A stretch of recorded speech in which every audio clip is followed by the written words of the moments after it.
studies on curiosity showed that over and underutilization of technology impacted curiosity. So, we know curiosity is the key to innovation and engagement and all of these things. And so we have to find that balance. I love Simon Sinek does a lot of really great things. And one of his I know talks, he's great. yeah, I like him a I lot. do too. I saw him speak at a Forbes CMO event in Coronado one time, and he, about that time he had a video that was going around about, you got to leave your cell phone outside the office, outside the meeting rooms, and there's certain things, because you're going to even just even have it on vibrate or have it face down is not enough, and all the things he was saying, what was impacting communication, and I really think that's trying to get away from it, but we also got to get toward it as well. We have to do both. In my research is that not only do you have to be able to work on days without your technology, but you have to be able to work on the days with it and use it to the best advantage. And it's that balance that people are either, they seem to be one direction or the other. Yes, I think that's the answer. Yeah. It's a matter of balancing to the point of us being able to choose the correct option when the time is right, but we have to be able to choose so quickly Yeah. and so without question that we know that we are making the right decision then and there on the spot. That's not easy. No. It's just like being in the media. Yeah. We're doing interviews that we have done. I mean, you have to be able to think on your seat so quickly, or on your feet if you're in front of an audience, but who knows when that is going to ever return. I don't know. We really have to be much more flexible. I think the answer is flexibility and priming ourselves for that kind of flexibility. Well, adaptability is a big topic right now in the business world. And I do a lot of, I've done interviews with a lot of guys, people, and a group out of London, this AQAI group, I really liked because they did a lot of research on the value of adaptability. And, we hear pivot, we hear different words, and we all know you have to be able to just do the next thing really and do it smoothly and not freak out is basically what we're trying to do. So it's nice to say, oh yeah, well, I wrote this book and I wrote that book and I wrote all these different books. But you know what? We don't have a book in front of us when we are pushed onto the spot. And then we're going to have to think very, very quickly, and not only think about what we are getting out of our mouths, but also how what we are getting out of our mouths is going to affect the next response back.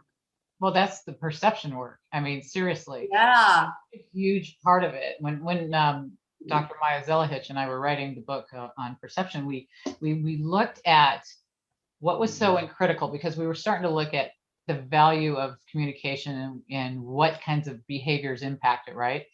And if you look at how much it is perception, it was such a huge part of why people weren't getting along, because people weren't able to develop that empathy, which is emotional intelligence skills and all that, because they could only see things.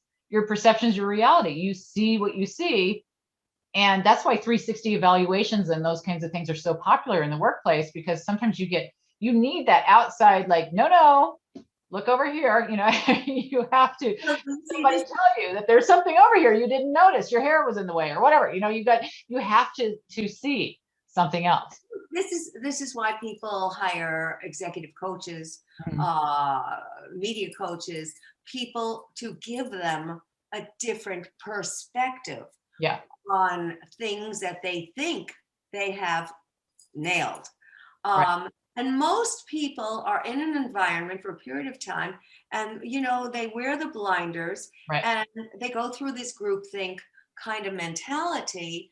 And yet we are all subject to our own selective perception, depending upon the toothpaste that we used in the morning, or how we went to sleep last night. Did we have a good enough night? Did we have a sound sleep? What did we eat in the morning? And little things like that can trigger us in one direction or another direction. And we have to accept that we are products of our own selective perception. So, I don't think people realize, because you don't know what you don't know. And I think that right, was what was so interesting to me in looking at, well, in perception, you evaluate, you predict, you interpret, and you correlate. That was our EPIC acronym that we used. But to me, that was important, because if you don't recognize what goes into your end result of the way you think, you don't know what to work on. You don't recognize, your culture maybe has impacted, or your gender, your ethnicity, your whatever it is, or some of those kinds of cultural things are a big factor. Or it could be, your upbringing of the location that you were in, and it could be yeah. so many different factors.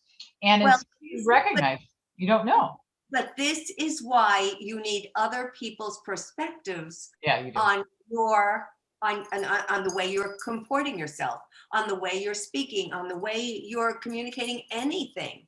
And some, well, let me just say that the pandemic has put holes into our ability to communicate with other people, because we have been so alone and isolated for Yeah. a long period of time. And so we have very often, and I think coming out of this pandemic is very critical, because we have been so isolated for such a period of time that we're used to our own selective perceptions, thinking that they are the only way there is. And that is not accurate. It's going to be interesting to see the impact of virtual work on that, to me, because you have even less interactive relationships with people. You have less chances to Yeah. get outside this bubble that we've kind of made for ourselves. I think it's dangerous in many ways, dangerous to our communications. Yeah. And it's going to be interesting to see what happens next. Already, I see my little 11-year-old triplet nieces Yeah. had their heads buried in their phones. My sister just bought them each phones. So now we've lost them. Where Yeah, I was just had a friend over right before we got on this, and she said she called her grandson, who's 1, to call him in Canada, and she said that she gets on the screen. She usually goes, "Hi," and he usually gets all happy. And this time he went and started crying. And the mother said, "Don't worry, it's nothing. You just came in right when he was watching his show on his iPad, and you interrupted his." And you're that's like, not, she's like, "What do I do if you don't know if?" Even then, though, I'm just glad my kids aren't little again, because I don't know. You don't know how much to give them and how much not to give them, and they get addicted. They call it crackberry for a reason when the phones were so that's popular. right. That's exactly right. And I'm I worry so about into that also. technology, so it would be extra hard for me, because I love it, but I don't want to. You wouldn't want to mess up your kids by giving them too much. So that's a tough one. That's right. And this is one of the reasons we are having interpersonal communications problems. And they are certainly affecting the bottom line. They always do.